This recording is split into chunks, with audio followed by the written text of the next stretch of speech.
بسم اللہ الرحمن الرحیم ایاک نعبد و ایاک نستعین۔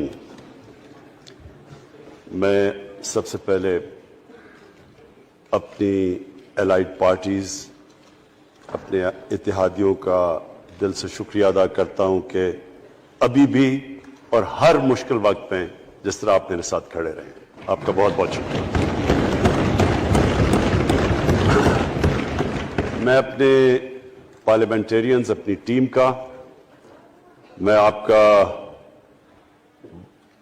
شکریہ ادا اس طرح کرتا ہوں کہ میں نے جو آپ کی کل شام کو جو آپ کے حالات دیکھے تو مجھے یہ احساس ہوا کہ آپ سب کو بڑے دل سے تکلیف تھی کہ جو ہمارا وہ سینٹ کا یہ ادھر حفیظ شیخ کے الیکشن میں جب ہارے ہیں، تو میں جو آپ سب کو دیکھا تو مجھے بڑا اچھا لگا، مجھے ایک ٹیم آپ میں نظر آئی، اور انشاءاللہ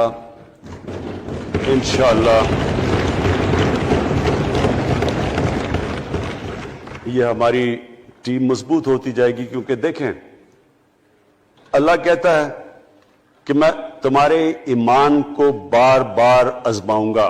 اللہ قرآن شریف میں ہمیں کہتا ہے۔ وہ کیوں کہتا ہے؟ وہ آپ کے ایمان کو آزماتا ہے مضبوط کرنے کے لیے۔ جب آپ ایک مشکل وقت سے نکلتے ہیں آپ اور مضبوط ہو جاتے ہیں۔ اللہ نے ایک انسان کو ایک ایسا چیز، ایک ایسا اس کا جو سب سے بڑی جو اس کی مخلوق ہے، اشرف المخلوقات، اس کو جو اللہ نے بنایا ہے، اس کے اندر اس نے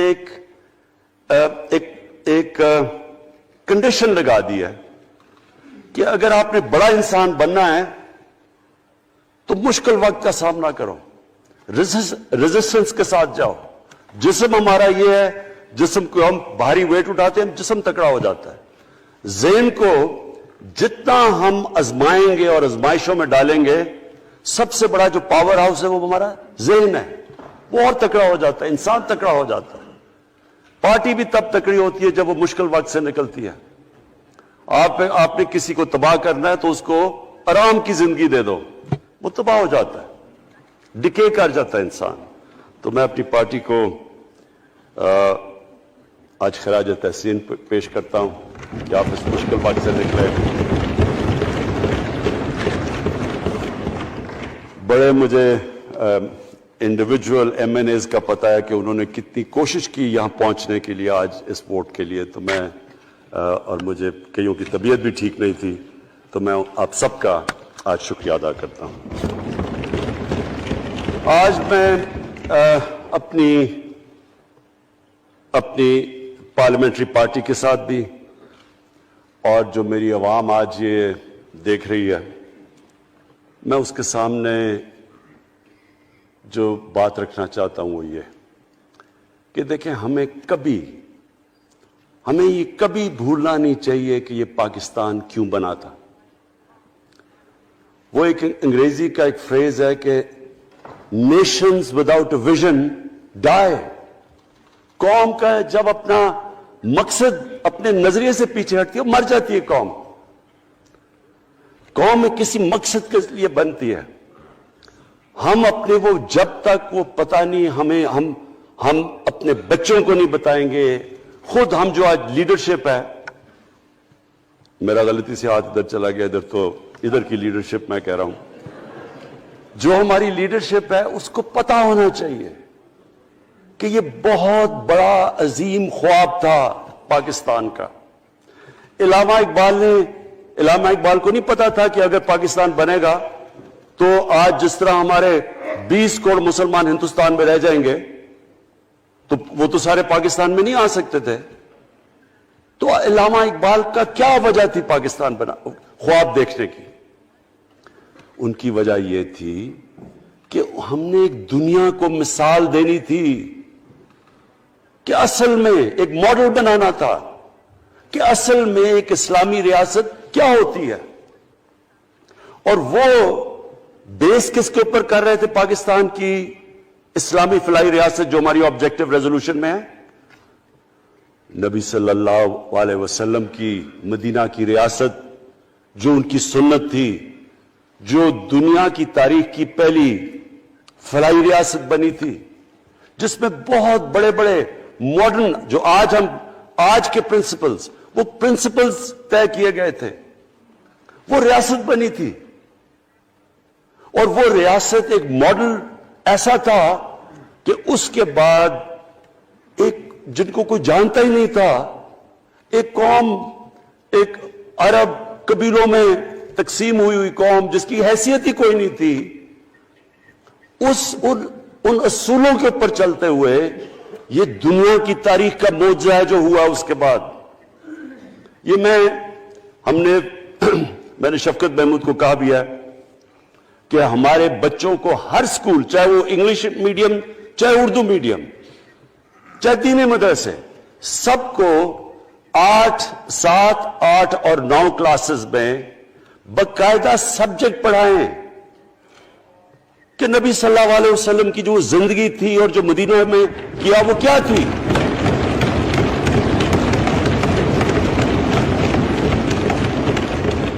تاکہ ان کو پتہ چلے کہ اس ملک کا مقصد کیا تھا.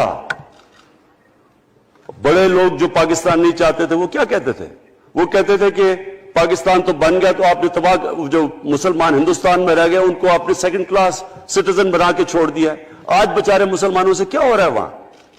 تو وہ لوگ کہتے ہیں کہ اگر پاکستان نہ بنتا تو مسلمانوں کی زیادہ طاقت ہونی تھی.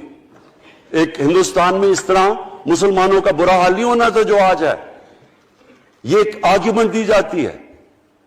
اور اگر ہم پاکستان کو جس مقصد کے لیے بنا تھا اگر ہم ادھر نہیں لے کے جائیں گے تو وہ ٹھیک کہہ رہے ہیں.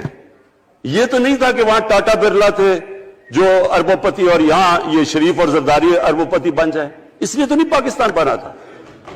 یہ بڑی ہمیں ری الائن کرنا چاہیے اپنے نظریے کی طرف. ہمیں اپنا رخ چینج کرنا چاہیے واپس کہ یہ بڑا عظیم خواب تھا پاکستان کا. اور وہ جو تاریخ تھی، وہ جو اصول انہوں نے سیٹ اپ کیے، جن لوگوں کی حیثیت ہی نہیں تھی، یہ تاریخ کا حصہ ہے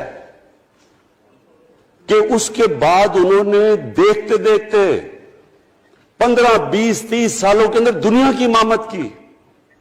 صرف امامت ہی نہیں کہ وہ تو منگولیوں نے بھی دنیا بڑی جلدی سے فتح کر لی تھی. چنگیز خان نے بھی بڑی جلدی اس کی فوجوں نے فتح کر لی تھی. 100 سال کے بعد وہ ختم ہو گئے تھے. انہوں نے ایک دنیا کی عظیم سیویلائزیشن، جو ٹاپ سائنٹسٹ تھے، سارے دنیا کے ٹاپ سائنسدان، ایک عظیم کلچر. اور سب سے بڑی بات جو آج میں یہ کہنا چاہتا ہوں، انہوں نے اخلاقیات، ایک مورل سٹینڈرڈ سیٹ کی دنیا میں. جب مسلمان گئے انڈونیشیا اور ملیشیا، وہاں تو کوئی مسلمان کی فوج نہیں گئی، وہاں تو کوئی تلواروں سے نہیں فتح کیا. مسلمان تاجروں کا وہاں کردار دیکھ کے لوگ حیران ہو گئے کہ یہ کون لوگ آئے ہیں جو بالکل ان کی مورالٹی ایسی، نہ وہ کوئی دغا بازی کرتے تھے، نہ وہ کوئی دھوکہ دیتے تھے، اپنی زبان پہ کھڑے ہو جاتے تھے. لوگ ان سے امپریس ہو گئے کہ کون سی قوم ہے. دیکھیں، اسلام ہم غلط فہمی میں ہیں، یہ سمجھتا ہے کہ جی تلوار سے اسلام پھیلا تھا. اسلام پھیلا تھا کہ وہ ایک انسان کے کیریکٹر کو ریفارم کرنے آیا تھا. ہم جب اللہ سے مانگتے ہیں، ہم نماز میں ایک ہی چیز مانگتے ہیں کہ اللہ ان کے راستے پہ لگا جن کے تو نے نعمتیں بخشی، ان کے نہیں جو غلط تباہی کے راستے پہ چلے گئے. صرف نماز میں ہم یہ چیز مانگتے ہیں، ہر روز ہم پڑھ کے یہ مانگتے ہیں. یہ 2 راستے ہیں، ایک ہے تباہی کا راستہ، ایک ہے عظمت کا راستہ. نعمتیں کس کو بخشی؟ اللہ کے پیغمبروں کو. اور جو دنیا کا سب سے عظیم انسان، جو دنیا کا سب سے عظیم لیڈر، جس کو اللہ نے سب سے زیادہ نعمتیں بخشی، ہمارے نبی صلی اللہ علیہ وسلم. نہ کبھی اس طرح کا انسان آیا ہے، نہ کبھی آ سکتا ہے. تو ہمیں راستہ بتایا کہ ایک ان کا راستہ ہے اور ایک دوسرا راستہ ہے، تباہی کا راستہ ہے. اور وہ جو ان کے راستے پہ چلتا گیا وہ ایک عظیم انسان بنتا گیا. ایک کتاب ہے، میں اپنے لوگوں کو ریکمینڈ بھی کرتا ہوں، کہ دی عرب کانکویسٹ، وہ پڑھنے والی کتاب ہے. اس میں بتاتے ہیں کہ جب مسلمان ایک دم دیکھتے دیکھتے دنیا میں پھیل گئے تو کوئی ایک آدمی نہیں تھا. ایک تو بڑے عظیم سپہ سالار تھا خالد بن ولید، لیکن وہ جو بھی بنتا تھا وہ جنرل عظیم بن جاتا تھا. وہ اس کتاب کے اندر لکھی انگریز نے ہے. وہ کہتا ہے اس کی کوئی ایکسپلینیشن نہیں ہے کہ یہ کیسے ساری دنیا پہ چھا گئے. نہ ان کے پاس کوئی لیٹسٹ ویپنز تھے، ایک طرف رومنز تھے، دوسری طرف پرشینز تھے، وہ تو سپر پاورز تھے، ہتھیار تو ان کے پاس تھے. نہ ان کے پاس ہتھیار، نمبرز میں بھی وہ زیادہ تھے، ان کی فوجیں بھی زیادہ تھیں، لیکن وہ ساری دنیا پہ پھیل گئے اور ایک ایسا سویلائزیشن بنا کہ زیادہ تر تو مسلمان نہیں تھے، وہ بھی ان کو مانتے تھے، کیونکہ ان کی اخلاقیات، ان کا عدل اور انصاف کا نظام، ان کا کیریکٹر، اس کی وجہ سے لوگ آئے ہیں. یہاں جو ہندوستان میں اسلام پھیلا ہے، یہ ہمارے جو بڑے بڑے بزرگ تھے، داتا صاحب، بلے شاہ، نظام الدین اولیاء اور بابا فرید، یہ لوگ تھے. ان کو لوگ دیکھ کے، ان کے کردار سے، ان کے انٹلیکٹ، انسانیت سے لوگ مسلمان ہوئے. تو ہم آج، میں جو یہ سینٹ الیکشن ہوا ہے، میں اپنی قوم کو یہاں، یعنی مجھے شرمندگی ہوتی ہے اسپیکر صاحب کہ ہم وہ کدھر وہ خواب اور کدھر بکرا منڈی بنی ہوئی ہے ایک لوگوں کو خریدنے کے لیے سب کے سامنے. یعنی ہمیں ایک مہینے سے پتا تھا کہ پیسہ جمع کیا جا رہا ہے اس سینٹ الیکشن میں، اور مجھے حیرت ہوئی کہ الیکشن کمیشن کہتا ہے کہ جی یہ تو پتہ نہیں کوئی ہم آزاد انسٹیٹیوشن ہے یا میں ان کی کوئی آزادی کے اوپر لے رہا تھا، یا جی بڑا زبردست الیکشن. اچھا کہتے جی بڑا اچھا الیکشن کروایا. یہ مجھے اور اس سے تو مجھے اور صدمہ ہوا ہے کہ اگر یہ الیکشن اچھا آپ نے کروایا ہے تو پتہ نہیں برا الیکشن کیا ہوتا ہے.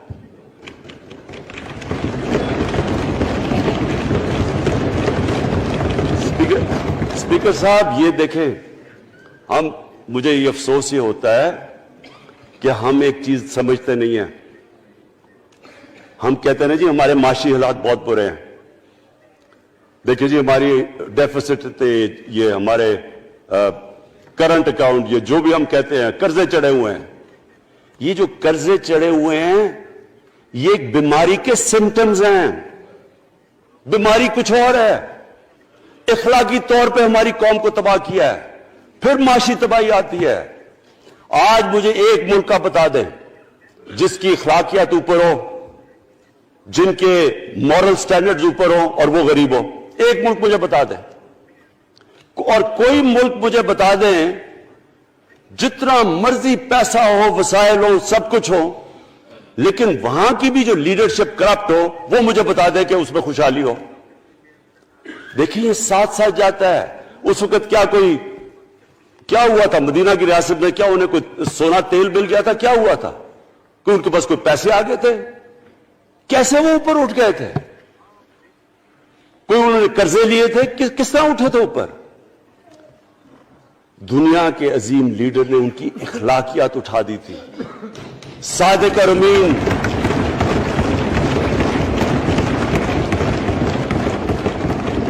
ایک قوم، انہوں نے ہمیں بتایا. ہمیں قرآن میں اللہ حکم کرتا ہے کہ ان کی سنت پہ چلو. اللہ جب ہمیں کہتا ہے ان کی سنت پہ چلو، کیا ہم اللہ کو کوئی فائدہ پہنچا سکتے ہیں؟ ہماری بہتری کے لیے کہتا ہے. قرآن شریف میں سب کچھ ہماری بہتری کے لیے اللہ نے، یہ تمہارے لیے بک آف گائیڈنس ہے ہمیشہ کے لیے، اور یہ ہماری بہتری کے لیے ہے. تو وہ جب ہمیں کہتا ہے کہ نبی صلی اللہ علیہ وسلم کے راستے پہ چلو، وہ ہماری بہتری کے لیے کہتا ہے. اور میں جس نے اس عمر میں ساری دنیا دیکھ لیا ہے، اسپیکر صاحب میں آپ کو بتاؤں مجھے تکلیف ہوتی ہے دیکھ کے. جب میں یہ مغربی ملکوں میں جاتا ہوں، اسکینڈینیویا میں، سوئٹزرلینڈ میں، آپ وہاں کے اخلاقی سٹینڈرڈز دیکھیں، ان کی مورل سٹینڈنگز دیکھیں، شرم آئے گی آپ کو کہ جو ہمارے ملک میں ہو رہا ہے. اور یہ جو سینٹ کا الیکشن ہوا ہے، آپ کو افسوس ہوگا کہ ہم وہ کس کی امت ہیں ہم؟ کس کی امت ہیں؟ کس کے نام پہ پاکستان کا مطلب کیا؟ لا الہ الا اللہ، اس پہ یہ ہمارا ملک بنا تھا۔ اور آج دیکھیں، ایک کرپٹ آدمی، دنیا میں ثابت کیا ہوا کرپٹ آدمی آصف زرداری، دنیا میں اس کے اوپر لکھا ہوا کہ مسٹر 10%، مضمون لکھے ہوئے ہیں، فلمیں بنی ہوئی ہیں اس کے اوپر۔ اور اس ملک میں لوگ کہیں جی ایک زرداری سب پہ بھاری، کیا کہ وہ رشوت دیتا تھا اس لیے سب پہ بھاری ہو گیا؟ کیا یہ ہمارا ملک؟ دوسری طرف دیکھیں، دوسری طرف یہاں بیٹھے ہوئے ہمارا لیڈر نواز شریف، اور نواز شریف ایک ڈاکو، ملک کو 30 سال سے لوٹ کے ملک سے باہر بھاگا ہوا ہے، جھوٹ بول کے باہر بھاگا ہوا ہے۔ سارے ملک کے سامنے ہمیں کیبنٹ میں ہم نے 6 گھنٹے میں بتایا جی اس کو یہ بھی بیماری ہے، اس کو یہ بھی بیماری ہے، اس کو یہ بھی بیماری ہے، وہ جہاز پہ بھی نہ چڑھ سکے، وہ شاید مر جائے گا۔ شیرین کے آنسو آ گئے کیبنٹ میں، اور شیرین کے آنسو آنے آسان کام نہیں ہے اسپیکر صاحب۔ تو ہم نے اس کو وہاں جیسے وہ جہاز پہ چڑھا، جیسے وہاں گیا، وہ ایک دم ہی تبدیل، اور آج وہاں جا کے تقریریں کر رہا ہے، وہاں بیٹھ کے اسکیمیں کر رہا ہے، وہاں بیٹھ کے پلاننگ کر کے جی اسے اتنا پیسہ دو، ادھر ادھر پیسہ کھلاؤ۔ ساری ان کی ایک کوشش ہے، جب سے ہم 2.5 سال سے حکومت آئی ہے، یہ سارے بڑے بڑے ڈاکو اکٹھے ہو کے یہ سمجھ رہے ہیں کہ عمران خان کو کرسی کا اتنا شوق ہے کہ اس کے اوپر اتنا پریشر ڈالو کہ یہ جی ہمیں جس طرح جنرل مشرف نے NRO دیا تھا یہ بھی دے دے گا۔ جنرل مشرف، فوج اس کے نیچے، عدلیہ اس کے کنٹرول میں ساری۔ کیونکہ میں ادھر ممبر پارلیمنٹ تھا تب، اپوزیشن نہ ہونے کے برابر، جو اپوزیشن کے اندر جو مین آدمی تھا فضل الرحمان، وہ اس کے ساتھ ملا ہوا تھا، وہ 2 نمبر ہمیشہ سے تھا، رائٹ۔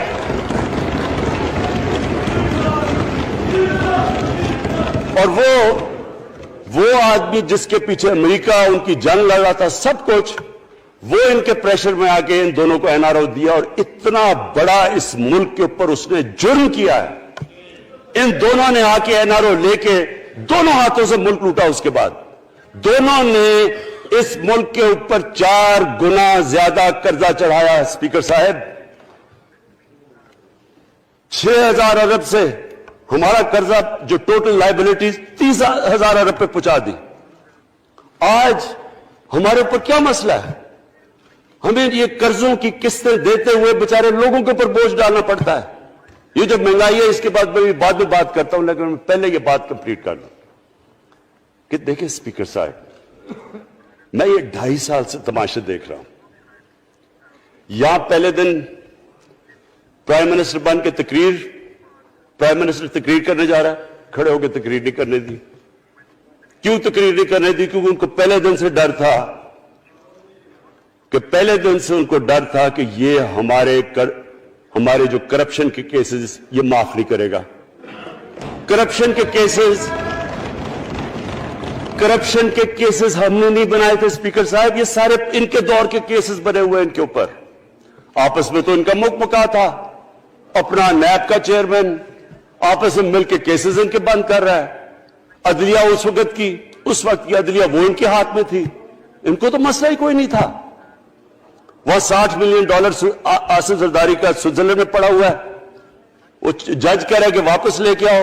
وہ یوسف رضا گیلانی جو یہاں سے سینیٹر بنا ہے، وہ پاکستان کا $60 ملین پڑا ہوا ہے سوئٹزرلینڈ میں، وہ جج کہہ رہا ہے کہ واپس لے کے آؤ۔ وہ کہتے نہیں جی میں نہیں خط لکھتا۔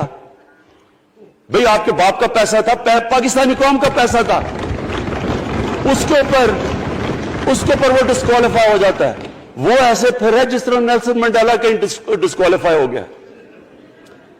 اسپیکر صاحب، میں یہ چیزیں آپ کو اس لیے بتا رہا ہوں، میں تو ان کو 30 سال سے جانتا ہوں۔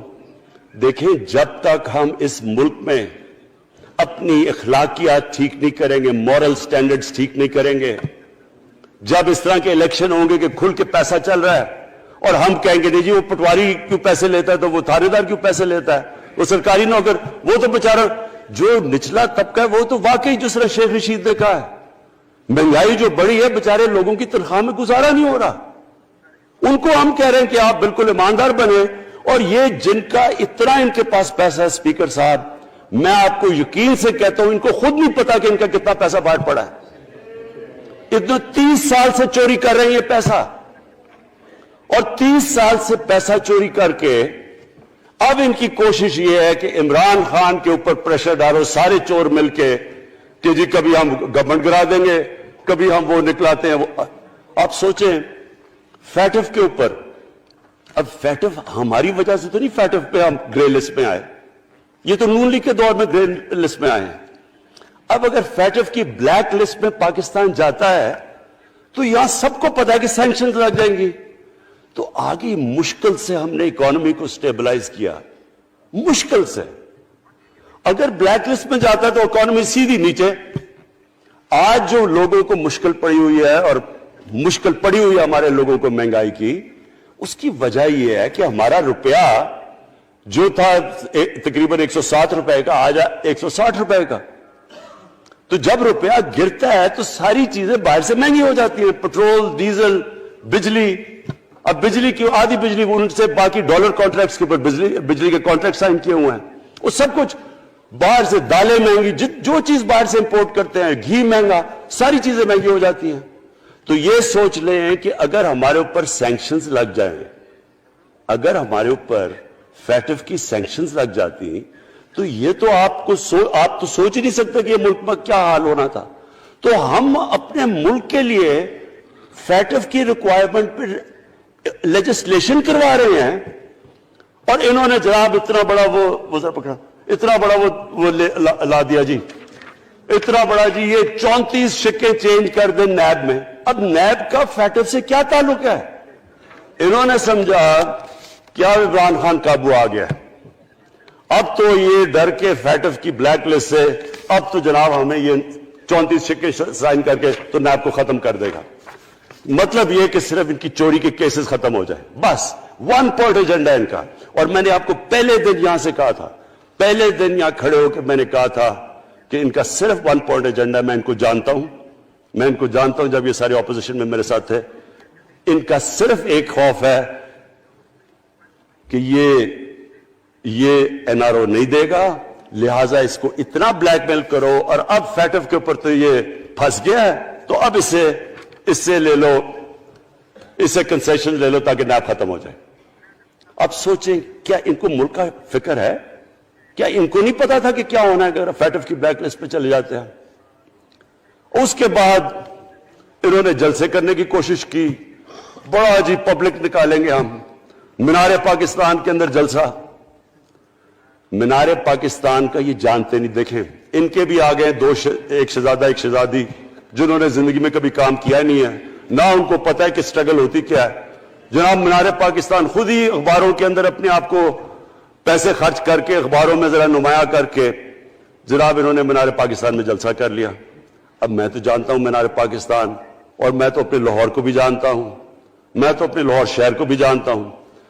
وہ لاہور شہر ملک کا کوئی پیسہ چوری کیا ہو اس کے خلاف تو نکلے گا، لیکن بڑے بڑے ڈاکو اگر وہ سمجھ رہے ہیں کہ اپنی چوری بچانے کے لیے لاہور شہر کو نکالیں گے تو وہی ہوا جو ان کے ساتھ مینار پاکستان میں ہوا۔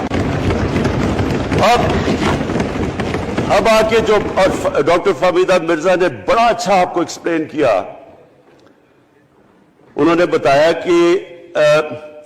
کہ یہ کیوں ضروری تھا اوپن بیلٹ۔ انہوں نے بتایا کہ الیکشن کمیشن کی تو ریکوائرمنٹ ہے کہ آنسٹ ہو، فری اور فیئر الیکشن ہو۔ تو انہوں نے 2008 میں چارٹر آف ڈیموکریسی میں کہا ہوا کہ جی اوپن بیلٹ ہونی چاہیے، دونوں پارٹیز نے۔ اور اس کے بعد ایک دم وہاں سے دونوں سب ادھر سے بھاگ کے اور کہتے نہیں جی خفیہ بیلٹ ہونی چاہیے۔ میں نے تب کہہ دیا کہ خفیہ بیلٹ کا ایک مقصد تھا، سارے مل کے کوشش کریں گے کہ حفیظ شیخ کو ہرائیں، اور وہ جو آدمی جیتا ہے پاکستان کا کرپٹ ترین آدمی۔ میں ایک چیز آپ کو آج کہتا ہوں، یوسف رضا کے آپ صرف ایسٹس دیکھ لیں، پرائم منسٹر بننے سے پہلے تھے اور اس کے بعد کیا ایسٹس ہیں، بس ایک چیز دیکھ لیں، کوئی آپ کو کچھ کرنے کی ضرورت نہیں ہے، آپ کو پتا چلے گا انہوں نے اس نے کیا کیا اپنے زمانے میں۔ تو اس کو لا کے یہاں بٹھا کے تو جناب انہوں نے سارا پیسہ لگا کے, اور ہمیں سب پتا تھا کیا ہو رہا ہے, اور اس کو جا کے جناب انہوں نے ہروا دیا حفیظ شیخ کو. اب کیا پیغام گیا سارے ملک میں اس کا؟ میں نے کیوں یہ آج ووٹ آف کانفیڈنس لی ہے, اس کا کیا پیغام گیا دنیا میں؟ سارے لوگوں کے سامنے اوپن ہارس ٹریڈنگ, لوگوں کو راتوں کو کال کر رہے ہیں, یا میں تو خاص داد دینا چاہتا ہوں, میرے ممبرز بیٹھے ہیں, خواتین بیٹھی ہیں جن کو کالیں گئی ہیں رات کہ جی 2 کروڑ سے ریٹ شروع ہوگا, ہم آپ کو آگے پیسے دیں گے. ان کو ساروں کو پیسے آفر کر رہے ہیں. اور پھر اگر میں صرف الیکشن کمیشن کو ایک چیز کہنا چاہتا ہوں, آپ مہربانی کریں پاکستان کی ایجنسی سے صرف ایک سیکرٹ بریفنگ لیں, آپ ان کو اندازہ ہوگا کتنا پیسہ چلا اس الیکشن کے اندر, پتہ چلوائیں کیا ہوا اس الیکشن میں, تاکہ آپ اس طرح کی سٹیٹمنٹ نہ دیں کہ جی ہماری کوئی آزادی ختم کر رہی ہے. میں آپ کی آزادی ختم کر رہا ہوں یہ کہہ کے آپ کہ یہ جو الیکشن میں ہوا ہے.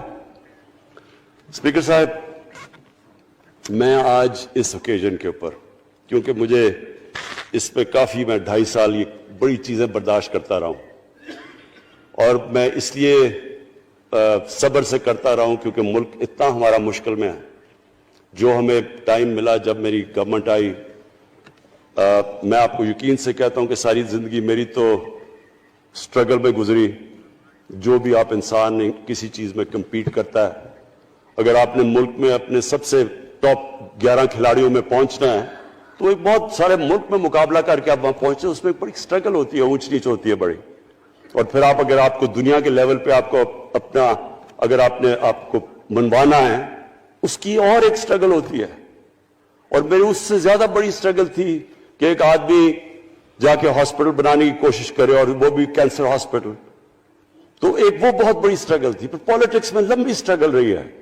اکیلا تھوڑا سے لوگوں کے ساتھ شروع ہوا تھا, اور سٹرگل کر کے 14-15 سال تو مذاق اڑتا تھا میرا, سارے ہنستے تھے جب نام سنتے تھے میرا. تو ایک سٹرگل کر کے یہاں پہنچا ہوں. جو یہ 2.5 سال میں اسپیکر صاحب میں نے سٹرگل کی ہے, یہ میری زندگی کی سب سے مشکل سٹرگل تھی. اور کیوں مشکل تھی؟ کیونکہ جو یہ 10 سال میں اس کو ڈیکیڈ آف ڈارکنس کہتا ہوں, ایک ایک انہوں نے ادارہ تباہ کیا. صرف 10 سال پہلے اداروں کے حال دیکھ لیں, کوئی ادارہ اٹھا لیں, پی آئی لے لیں, ریلوے لیں, سٹیل مل 8 ارب روپے کا پروفٹ لے کے بیٹھی ہوئی تھی. 8 ارب روپیہ سٹیل مل میں پروفٹ تھا جب تک کہ زرداری نے ہاتھ نہیں مارا اس کو. اپنا وہ ریاض لال جی فرنٹ مین رکھ کے ہمارے سامنے, میرے پاس آئے لوگ چیمبر والے, انہوں نے کہا جی یہ سٹیل مل سستی بلٹس اس کو بھیجا, اس کے تھرو پیسے دے رہا ہے. وہ سٹیل مل آج بند پڑی ہے. ایک ایک ادارہ انہوں نے تباہ کیا, بھرتیاں کی لوگوں کی. وہ ادارے اتنے بڑے بڑے ہو گئے ہیں کہ وہاں پینشن ہی اتنی آ گئی ہے کہ کچھ بچتا نہیں ہے سیلریز اور پینشن کے بعد کے ادارے کو ٹھیک کر سکے. ایک ایک ادارہ تباہ کیا. ملک کا سب سے بڑا جو کرنٹ اکاؤنٹ ڈیفیسٹ, جس کے اوپر سارا پریشر پڑتا ہے, اگر آپ کا کرنٹ اکاؤنٹ یعنی کہ ڈالر زیادہ ملک سے باہر جا رہے ہیں اور کم اندر آ رہے ہیں, تو پریشر روپے پہ پڑتا ہے, وہ گر جاتا ہے. تو وہ میں آپ کو بتا, جب روپیہ گرتا ہے تو غربت پھیل جاتی ہے ملک میں. تو سب سے بڑا current account deficit, fiscal deficits جو کہ آپ کی آمدنی اور خرچے, وہ بڑا ڈیفیسٹ. سارے ادارے خسارے میں. پاور کانٹریکٹس جو انہوں نے سائن کیے اسپیکر صاحب, یہ عمر ایوب آپ کو بتائے گا, وہ یعنی ایسے لگا تھا کہ کسی دشمن نے آ کے ایک ملک کو نقصان پہنچانے کے لیے پاور کانٹریکٹ سائن کیے. ان کے اندر وہی پاور پروجیکٹس آپ کہیں اور دیکھ لیں, کسی اور ملک میں, بلکہ اپنے ملک میں دیکھ لیں, اور وہ دیکھیں کہ انہوں نے کس پیسے بنائے, وہ کس پیسے پہ. گیس کا کانٹریکٹ سائن کیا ہم نے آ کے اسی ملک سے 30% کم پیسے پہ گیس کا کانٹریکٹ سائن کیا, ان کا ہی کانٹریکٹ چینج کیا. ساری گورنمنٹ, جب اوپر سے پرائم منسٹر لگا ہوا پیسے بنانے. پرائم منسٹر ایک نوکری کر رہا ہے کس کے لیے؟ ایک دبئی کی کمپنی کے لیے. کبھی دنیا میں سنا ہے اس طرح؟ کبھی یہ مذاق سنا ہے جی کہ ملک کا پرائم منسٹر کسی دنیا کو دبئی کی کمپنی کے اندر نوکری کر رہا ہے؟ ادھر سے یہاں ڈیفنس منسٹر, ان کا فورن منسٹر, وہ دبئی کی کمپنی سے نوکری کر رہا ہے. اور وہ ایک انٹیریئر منسٹر، وہ کچھ سنا ہے سنتری بنا ہوا تھا کسی سعودی عربیہ کی کمپنی میں، مجھے نہیں پتا. کبھی یہ سنا ہے یہ ملک سے کسی ملک سے ایسا مذاق ہوا ہے؟ یہ سارے طریقے تھے اس ملک سے پیسہ منی لانڈر کر کے باہر لے جانا. آج مجھے یہ بتائیں، میں یہ جو سارے ہماری اپوزیشن ہے، میں ان سے سوچتا ہوں، میں کئی دفعہ ان کی شکلیں دیکھ کے پوچھتا ہوں ان سے کہ کیا آپ واقعی سمجھتے ہیں کہ آپ دونوں کے لیڈر ایماندار ہیں؟ کیا یہ واقعی سمجھتے ہیں کہ ان کی جو یہ دولتیں بڑی ہیں یہ ایمانداری سے بنی ہیں؟ یعنی کیا ان کو کوئی ملک کی فکر نہیں ہے کہ یہاں کا پیسہ، کیا ان کے بیٹے ہیں؟ میں مجھے یہ بتائیں، 3 دفعہ ملک کا پرائم منسٹر، اس کے دونوں بیٹے باہر بیٹھے ہوئے ہیں. میں لندن کو جانتا ہوں اسپیکر صاحب، وہ اربوں اربوں روپے کی پراپرٹی ہے، وہاں کے بڑے بڑے رئیس ان ایریاز میں نہیں رہ سکتے جدھر ان کے 2 بیٹے رہ رہے ہیں. ملک سے بھاگ گئے جی. ہم پاکستانی شہری نہیں ہیں. کیوں پاکستانی شہری نہیں؟ کیوں یہاں بتا ہی نہیں سکتے کہ وہ پیسہ کدھر سے آیا جو انہوں نے اتنی بڑی پراپرٹیز لی ہوئی ہیں. اور یہ کچھ نہیں ہے جو انہوں نے بنامی پراپرٹیز لی ہوئی ہیں. کسی کو اندازہ ہی نہیں ہے ان کا کتنا پیسہ باہر پڑا ہے. زرداری کے پاس کیا تھا پہلے؟ اس کی جو باہر پراپرٹیز ہے. تو کیا ان لوگوں کو نہیں پتا کہ اس ملک کا پیسہ چوری کر کے یہ باہر لے کے جا رہے ہیں اور یہ پھر بھی ان کی سپورٹ کر رہے ہیں؟ اور یہ جو سینٹ کا الیکشن، کیا انہیں نہیں پتا کہ بڑا جی عقل مند پولیٹیشن ہے زرداری، لوگوں کو رشوت دے کے ان کو خرید رہا ہے؟ ساری قوم کے سامنے یہ ہو رہا ہے. میں یہ صرف آخر میں یہ کہنا چاہتا ہوں اس ایشو کو ختم کرتے ہوئے کہ دیکھیں اسپیکر صاحب، کوئی ملک آگے نہیں بڑھ سکتا ایسے. میں اکیلا عمران خان کو کرپشن کر کے کرپشن نہیں ٹھیک کر سکتا. میں عدلیہ کو کیا، کیسز تو عدلیہ میں یا نیب کے اندر ہے، میرا تو ان کے اوپر کوئی کنٹرول نہیں ہے. میں آج پاکستان کی عدلیہ کو اور نیب کو، جو آپ کو میری گورنمنٹ سے مدد چاہیے کنوکشنز کرنے کے لیے، ساری چیزیں ایک طرف، یہ اس ملک کا سب سے بڑا مسئلہ ہے. جب تک آپ لوگوں کو سزا ہی نہیں دیں گے،